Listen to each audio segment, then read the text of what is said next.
함께 강해하도록 하겠습니다. 말씀드렸듯이 지금 사무엘상 16장부터 사무엘상 마지막까지는 다윗과 사울 왕이 대비되고 있다라는 부분들을 여러분들이 함께 잘 알고 있습니다. 오늘은 먼저 그일라 성을 구원한 다윗에 대해서 여러분과 함께 나눕니다. 다윗이 지금 사울 왕에게 죽을 위기에 처해 있습니다. 죽을 위기에 처해 있을 때 누군가가 다윗에게 와서 이렇게 말을 했습니다. 블레셋 사람들이 그일라를 공격하고 곡식을 탈취하고 있습니다. 그렇게 말을 했습니다. 이때 다윗이 하나님께 기도합니다. 기도하니까 하나님께서 말합니다. 가거라, 블레셋 사람들을 공격하여 그일라를 구원하여라. 그렇게 하나님께서 말씀하셨습니다. 그런데 다윗의 부하들의 입장에서는 좀 달랐습니다. 왜냐하면 지금 이스라엘에서 다윗과 그 일행들 600명이 피할 수 있는 곳이 지금 거의 없었습니다. 유일하게 피할 수 있는 곳이 어디냐 하면 블레셋 땅이었습니다. 그렇기 때문에 부하들 가운데 대부분이 이렇게 다윗에게 말하는 것 아닙니까? 여기 유다 땅에 있는 것만 해도 두려운데, 이 말은 뭐냐 하면 유다 땅에서 유일하게 도망할 수 있는 곳이, 피신할 수 있는 곳이 블레셋 땅인데 지금 그일라를 구하느라고 블레셋 사람들과 전면전을 한다는 것은 우리가 수적으로도 약하고 명분도 없지 않습니까? 그리고 다윗이 우리를 지금 쫓고 있지 않습니까? 우리가 어떻게 블레셋 군대와 싸울 수가 있겠습니까? 그렇게 말을 했을 때 다윗도 들어보니까 부하들의 말이 합당하거든요. 그러니까 부하들의 말을 무시하지 않고 다윗이 여호와께 다시 여쭙습니다. 그러자 여호와께서는, 하나님께서는 이렇게 대답합니다. 그일라로 내려가거라. 블레셋 사람들과 싸워 이길 수 있도록 내가 도와주겠다라고 하나님께서 응답하시는 것 아닙니까? 그리하여 다윗과 그의 부하들의 마음이 하나가 되어서 그일라로 가서 블레셋 사람들과 싸워서 그일라 백성을 구하였다. 그렇게 오늘 1절부터 5절까지 해서 말씀하고 있습니다. 여러분, 그일라라는 곳이 어떤 곳인지를 잘 한번 보시기를 바랍니다. 지금 헤렛 숲에 숨어 있었습니다. 지금 다윗이 바로 지금 여기에 있습니다. 여러분, 그 사무엘상을 읽으면서 다윗이 도망한 도망지를 지나치게 여러분들이 다 외울 필요는 없습니다. 그 도망지에서 하나님이 어떻게 역사하셨는지에 대해서 여러분이 잘 이해하시면 됩니다. 바로 여기가 그일라인데요. 이 그일라는 유대 땅이거든요. 그러니까 블레셋의 가드가 여기 있으니까 이렇게 딱 끄보면 블레셋과 이스라엘의 경계선에 있는 그러한 지방이 그일라였습니다.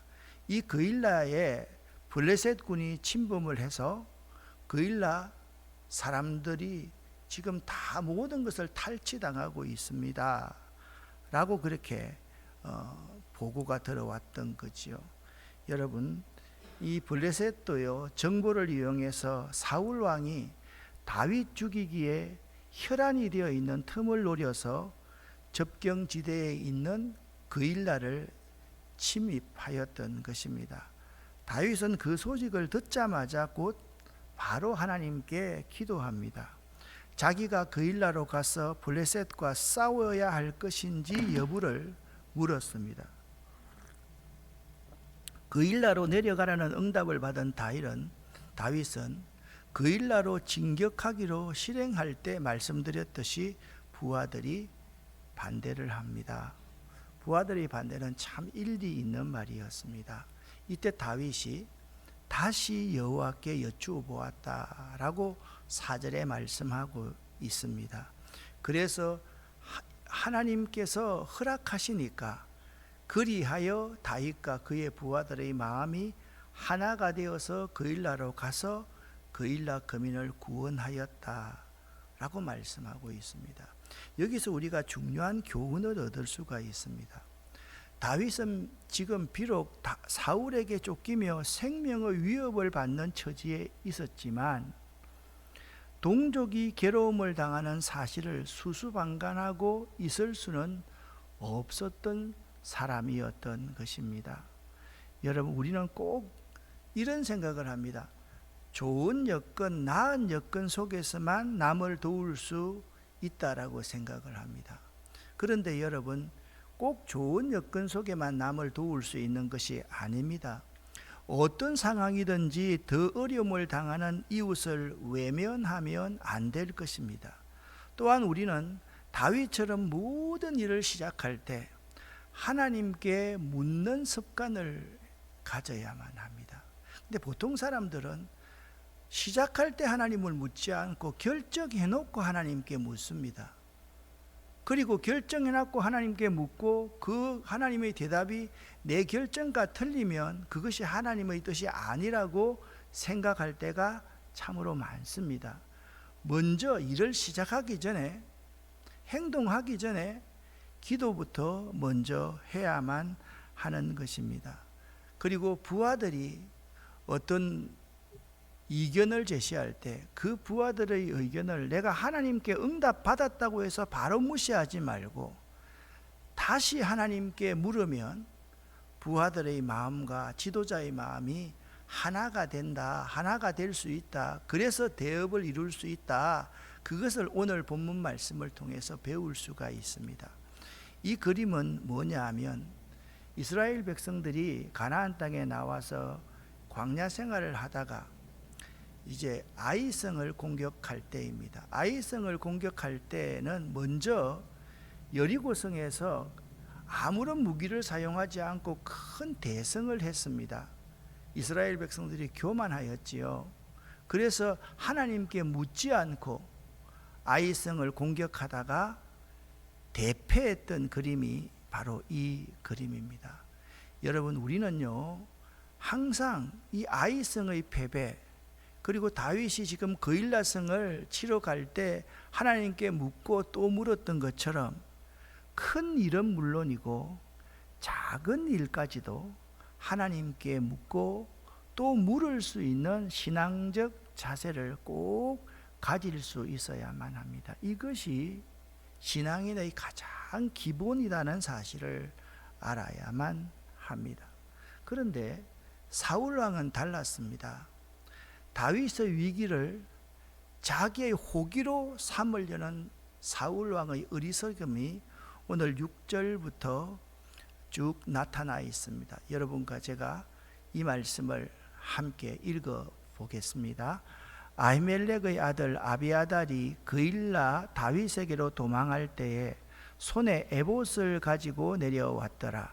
다윗이 그일라에 온 것을 어떤 사람이 사울에게 알리매 사울이 이르되 하나님이 그를 내 손에 넘기셨도다.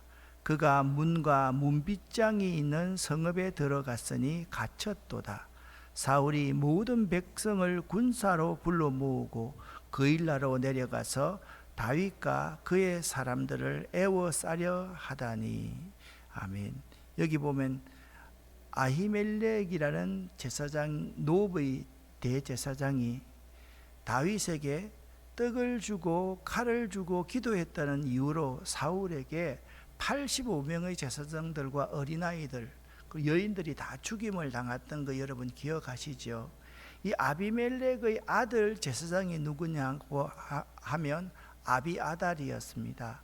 이 아비아달이 그 죽음의 곳에서 도망을 올 때 하나님의 뜻을 묻는 에봇을 가지고 다윗에게 내려왔더랬습니다.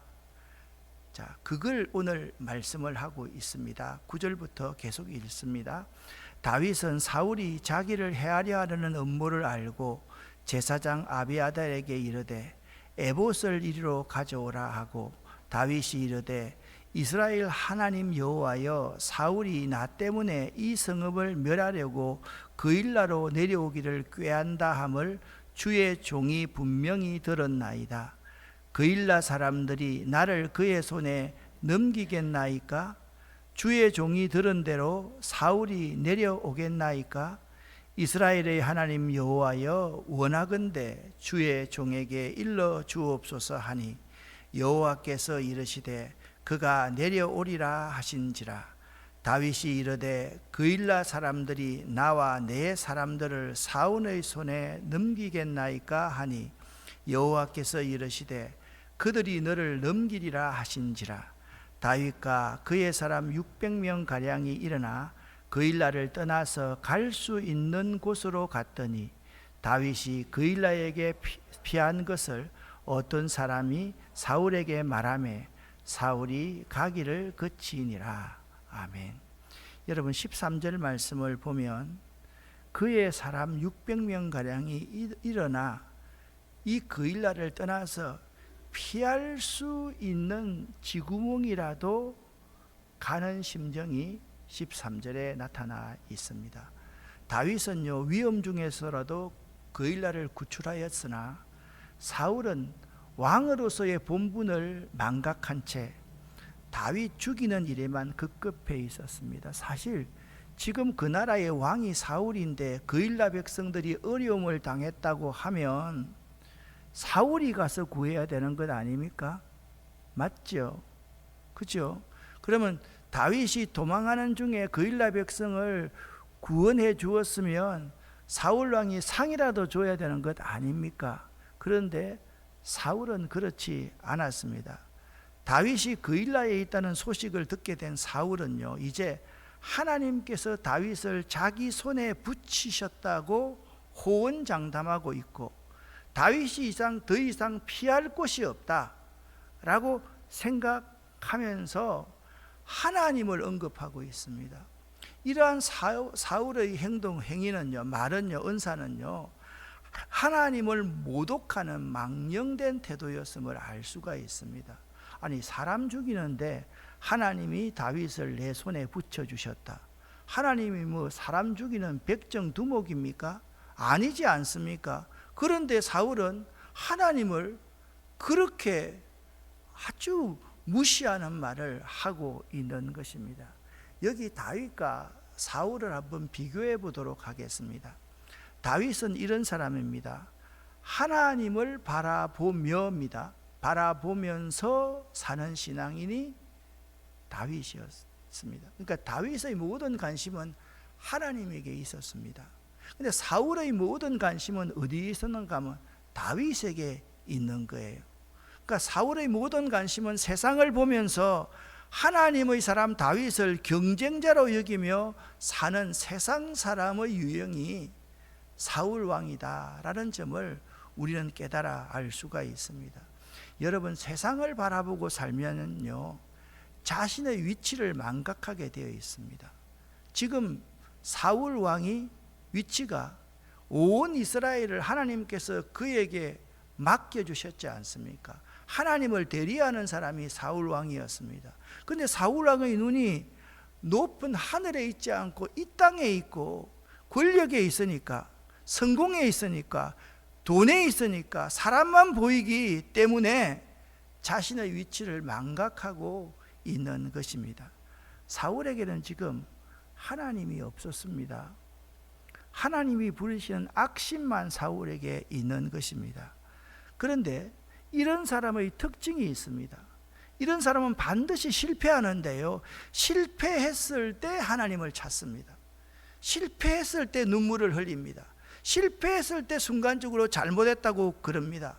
그러면서 또 하나님을 자기 성공에, 자기 목적을 이루는 수단으로 삼는 사람이 사울과 같은 사람입니다. 여러분과 제가 이 세상을 살면서 우리의 시선이 있잖아요. 하늘을 향해야 돼요. 하나님이 나를 보고 있다라는 생각에 우리의 시선의 초점을 맞추어야지, 이 세상에 초점을 맞추면요, 하나님이 없어집니다. 하나님이 보이지 않습니다. 내가 주인이 되어서 내가 일하려고 하기 때문에 그렇습니다. 한편 다윗을 보면요, 하나님께서 첫 번째는 그일라를 칠 때는 그냥 하나님께 묻고 또 물었는데 이제는 다른 방법으로 상황을 예상하면서 하나님께 묻고 있습니다. 다윗은 이렇게 말합니다. 그일라 사람들이 나를 그의 손에 넘기겠나이까? 주의 종이 들은 대로 사울이 그일라로 내려오겠습니까? 아주 구체적인 상황을 상상하면서 하나님께 기도하고 있는 모습을 볼 수가 있습니다. 또 12절 말씀을 보면 이렇게 말합니다. 그일라 사람들이 나와 내 사람들 600명을 사울의 손에 넘기시겠습니까? 라고 물어보니까 하나님이 다윗아, 사람은 원래 그래. 구원해 줄 때는 고맙다 하다가 지금 다윗보다 더 힘이 센 사울이 와서 자기들을 다 죽일 수도 있으니까 사울 편들어 다윗 너 죽이고 600명도 다윗에게 넘겨주는 것이 세상 사람이란 말이야. 그걸 너가 바로 알아야 돼. 하나님께서 그렇게 다윗에게 깨닫게 알려주신 것입니다. 사람은요, 은혜를 잇는 존재입니다. 그래서 옛날부터 이런 말이 있죠. 머리 검은 짐승에게 은혜를 베푸는 게 아니다 라고 말하잖아요. 그래서 사람은요, 은혜를 받을 때만 감사하고 좋다라고 하며 자기의 생명에 자기에게 조금만 해가 있으면 그 은혜를 원수로 갚는 것이 사람들입니다. 저도 짧은 인생을 살면서 참 그런 경험을 너무 많이 했습니다. 저는 이제 태생적으로 좀 어려운 사람을 보고 좀 밥 먹고 못 사는 사람들을 보면 그 사람들을 내치지를 못합니다. 같이 그냥 일을 하기를 원합니다. 그런데 사람은 마지막에 가서는 그렇지 않더라고요. 그러면서 제가 실망하고 좌절하기보다는 하나님께서 오늘 다윗에게 하는 이 말을 명심하고 또 명심하고 있어요. 너를 비롯한 모든 사람들은 똑같아. 너도 그렇지 않니? 너도 은혜 아니? 너도 너한테 손해 가면 인상 찌푸리고 너한테 해가 가면 다른 사람보다 변명하는 사람이 너가 아니니? 하나님께서 그렇게 말씀하시더란 말입니다. 참으로요, 다윗은요, 하나님을 경외하는 자로서 백성을 진심으로 사랑하는 자입니다. 이런 사람이 왕의 자격이 있는 사람입니다. 근데 사울을 한번 보십시오. 하나님을 경외하기보다는 자기 자신을 경외합니다. 백성들을 진심으로 사랑하기보다는 백성들을 자기 종처럼 부리려고 하는 사람, 자기 권력에 방해가 되면 제사장이라 할지라도 사정없이 죽이고 어린아이들, 여인까지도 사정없이 죽이는 자가 사울 왕 아닙니까? 이런 사람은 왕의 자리를 빼앗아야 하는 사람입니다.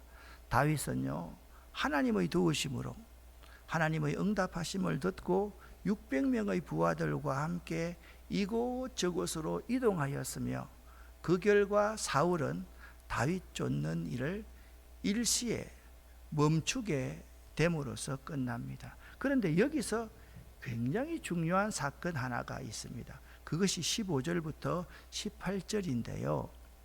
사울의 아들 요나단이 다윗을 찾아오는 거예요. 여러분 가만히 한번 생각해 보세요. 사울의 아들 요나단이 말씀드렸지만 사울을 이어서 왕이 될 1순위의 사람 아닙니까? 그러면 지금 아버지가 다윗을 찾기 위해서 혈안이 되어 있는데 아들 요나단이 다윗을 찾아와서 이렇게 만나서 다윗을 위로하고 격려하더라는 겁니다. 참 은혜가 되는 구절입니다. 함께 읽어보겠습니다. 다윗은 사울이 자기를 죽이려고 오고 있는 것을 보았습니다. 그래서 다윗은 십광야의 수풀에 숨어 있었습니다. 이때 사울의 아들 요나단이 수풀에 있는 다윗에게 왔습니다. 요나단은 다윗이 하나님 안에서 강한 믿음을 가질 수 있도록 힘을 북돋아 주었습니다. 요나단이 다윗에게 말했습니다. 두려워하지 말게. 내 아버지는 자네를 건드리지 못할 걸세. 자네는 이스라엘 왕이 되고 나는 자네 다음 가는 사람이 될 걸세.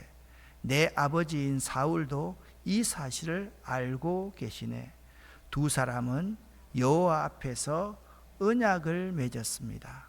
그리고 나서 요나단은 집으로 돌아갔고 다윗은 수풀에 계속 머물렀습니다. 여러분, 이런 일이 세상적 사고방식을 가진 사람들에게는 일어나지 않습니다. 일어날 수 없는 일입니다. 믿음 안에서만 일어날 수 있는 일이 요나단과 다윗의 관계인 것입니다. 하나님의 신이 함께하지 않으면 일어날 수 없는 일이 요나단과 다윗의 관계입니다.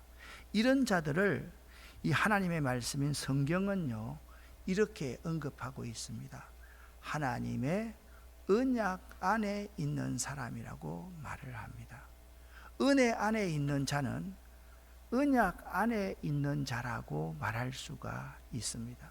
그러니까 여러분도 인생을 살면서 위기의 순간에 요나단 같은 분이 여러분을 찾아와서 여러분의 믿음을 북돋아주고 여러분을 위로하고 격려하고 여러분의 장래에 대해서 축복하면, 아, 하나님의 은혜 아래에 있는 사람이 나를 찾아왔구나, 그렇게 인정하고 받아들이십시오.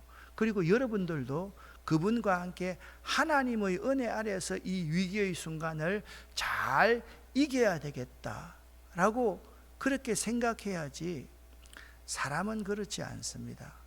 사람은요, 자꾸 내가 위기를 당하면, 내가 무슨 일이 있으면 다른 사람을 더 부추겨가지고 함께 일을 도모하고자 하는 사람들이거든요.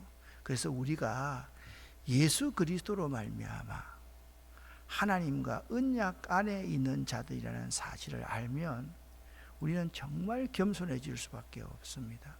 여러분과 제가 하나님의 언약 아래 있다, 다윗처럼 여러분과 제가 위기에 있을 때 우리 성령 하나님께서 찾아오셔서 여러분의 믿음을 격려하고 여러분에게 용기를 북돋아주고 여러분 스스로에게 희망을 줍니다. 성령 하나님께서 하실 수 있는 일이지요. 그래서 항상 성령님 나와 함께 해주세요, 성령님 나에게 임하여 주세요 라고 기도할 수 있어야만 되는 것입니다. 어떻게 보면 요나단은 바로 하나님께서 그 위기의 순간에 다윗에게 보낸 하나님의 대리자였다라고 믿으면 될 것입니다. 이제 시입에 사는 거민들이 다윗을 고발합니다. 사울에게 찾아가. 이게 참 재미있다고 표현해야 되나 어떻게 해야 되나. 이 권력이라는 게 참 무섭습니다. 권력 아래에서 사람들은 참 비급해지거든요. 권력자 앞에 가면 사람들은 비굴해지는 것이 참 일상입니다. 10거민들이 그런 사람들이었습니다. 함께 읽어보겠습니다. 10백성이 기브아에 있는 사울에게 가서 말했습니다. 다윗이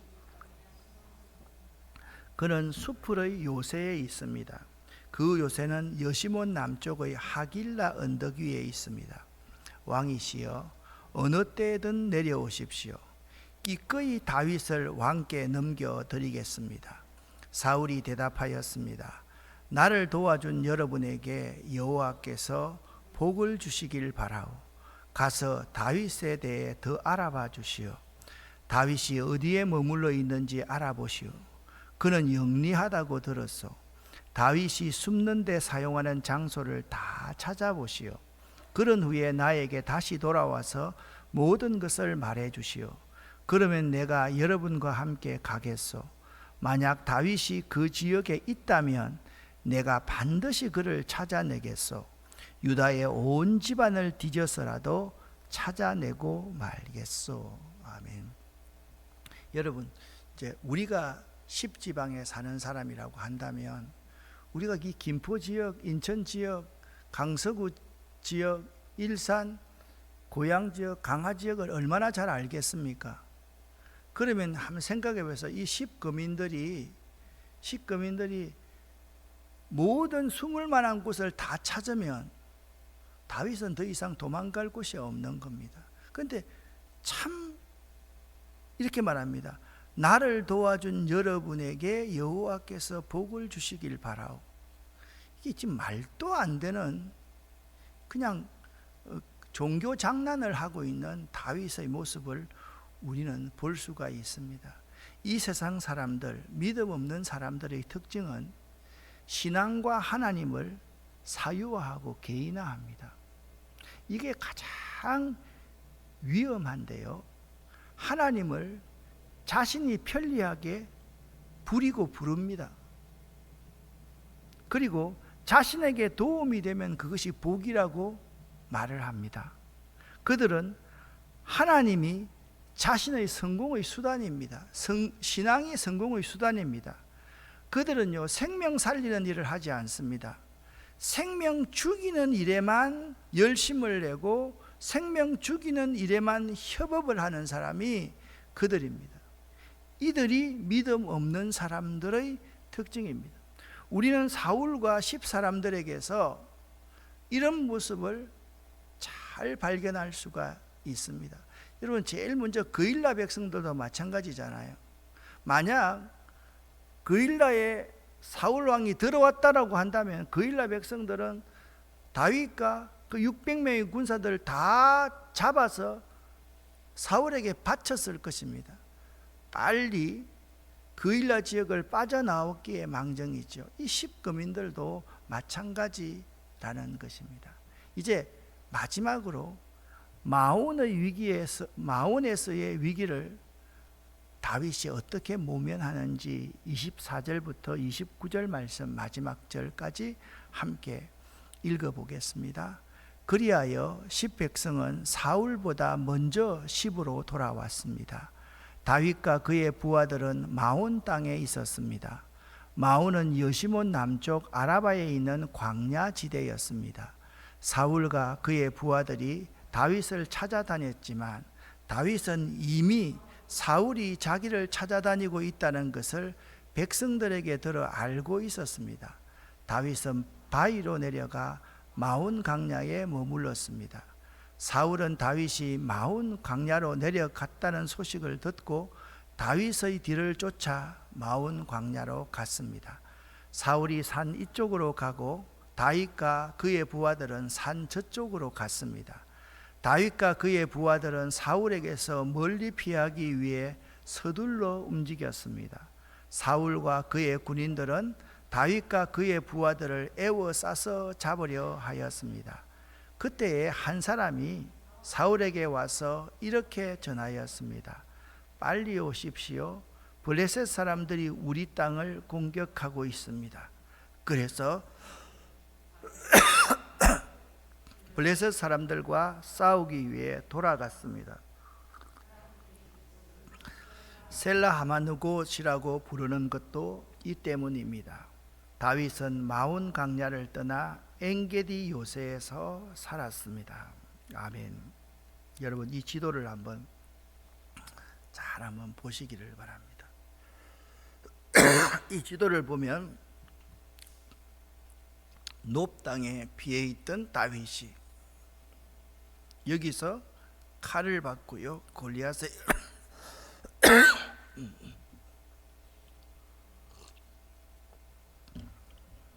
골리앗의 칼을 받고 가드로 가가지고 미친 채에서 살아납니다.